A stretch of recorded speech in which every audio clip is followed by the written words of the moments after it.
Hey, it's Brook. I was listening to a Carlos Santana solo on Little Steven's Underground Garage, and I don't even know what the song was, but I clearly heard he only played 6 notes.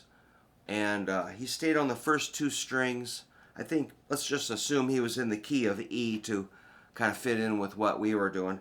He was clearly hitting these 6 notes, which is a pretty simple pattern. And so a statement I'd like to make is there really are no secret patterns that I know of.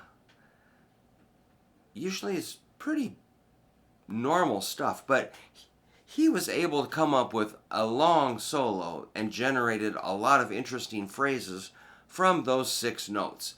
Well, let's just see what those are. Let's say you could do this in any key, but if we're in the key of E, which fits in with our E blues scale, this is related to E blues scale. Well, let's just relate it like this. We've done that a lot. The 15, 12, 15, 12. If we just add a 14 under each 15,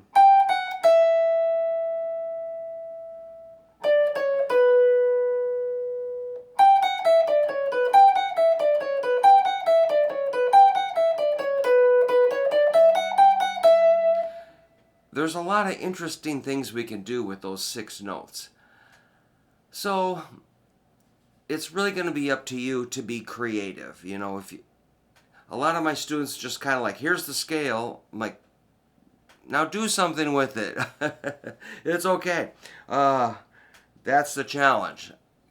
You have to kind of scramble it up and make those notes go to work for you. So here's one simple. Well, let's just do some really easy stuff. How about the old 15-12 repeat? Simple. On the second string, same thing.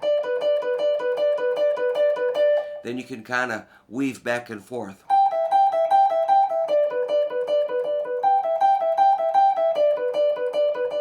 And cut it down in size.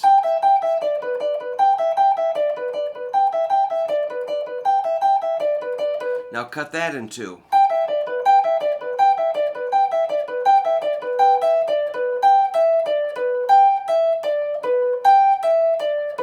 You might pay attention to the pick direction. You can do all downstrokes or alternate. And I wonder if there's some more efficient patterns. Say you go down, up, up, down, down, up, down. I don't know. You can come up with something. I'm not quite there yet because I'm kind of a strict alternate picker or downstroke. So I need to work on that more efficient picking, economy picking. But it's something we could definitely will explore more of as I can get some time to think and practice. So you can just do any pattern of those, any combination of those 4 notes. And you can, of course, do the bends. Totally cool. And let's add that 14 in there. So, say on the first string, check this out.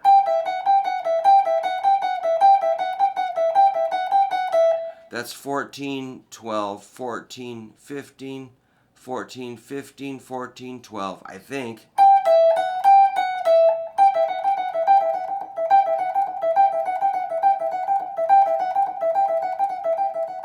That's just one string. Then, of course, you can do the same thing on the second string.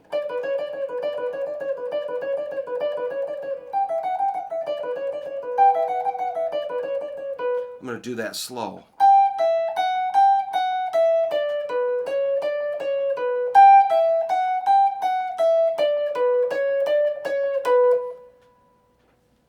That's got some potential. And then we can do the pull-offs. Check this.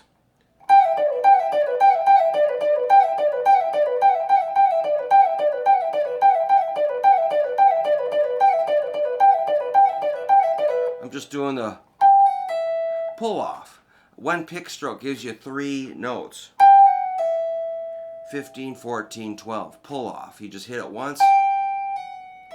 To do that, you might want to line up your fingers on the string and then just peel them off.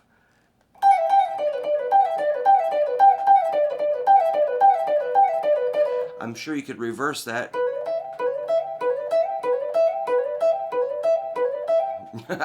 That's fun. So I was using middle and ring there. What the heck? Why not? I just kind of like the way that feels going up, but I like the other fingers going down. Then you could, what if we forgot about the 15s and just do 12s and 14s? Check this out.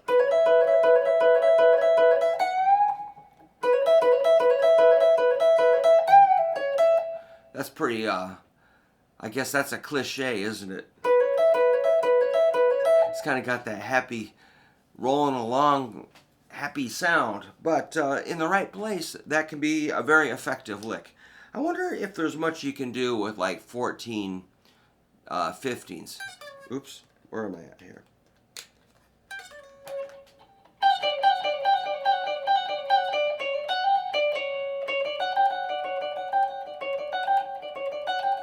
Sounds kind of like haunted house music.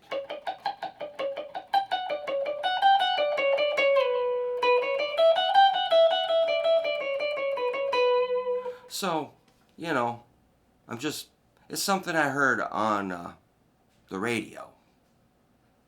And I'm thinking, why hurt yourself playing the whole neck? And Santana, of course, was very fiery. He has a lot more passion and explosive qualities than I do, but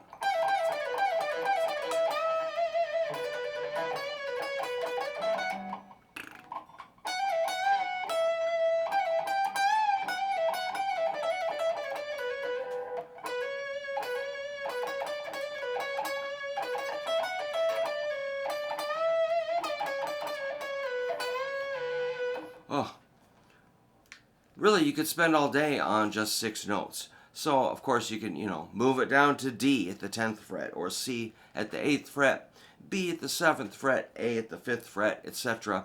Or go higher up the neck.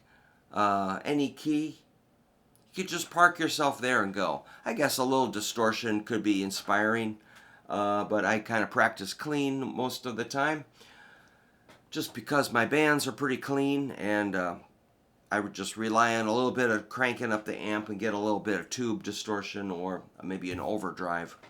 But yeah, for any type of shredding, maybe just restrict yourself to 6 notes or less, and see how many combinations of little phrases you can come up with just 6 notes, or maybe 5 or 4.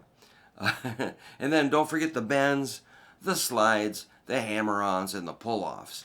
And if you're feeling threatened, break out the whammy bar. That's what it's there for. All right.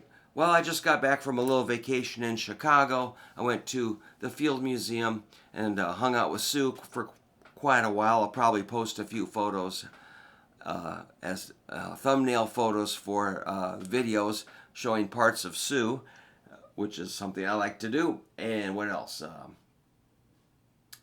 Went to Chicago Music Exchange and this place, Vintage World or something, this insane guitar store that's just packed with Marshalls and Fenders and Orange and high-watt amps and Hofners and Rickenbacker basses and all kinds of Strats and Les Pauls and synths, and fascinating place. But I came to the conclusion I don't need anything. I don't need any picks or straps or tuners or cables. All I need to do is practice. So I did see a 63 Princeton like mine at the Chicago Music Exchange for like over $4,000. So I'm like, woo! I paid probably $100 for that. So that made me feel good. So I might, who knows? Maybe I'll start selling my stuff off. But less stuff, more practice. That's my plan. All right. Good luck with those 6 notes, and have fun practicing. Let me know what you think, and thanks for stopping by. Have a groovy week.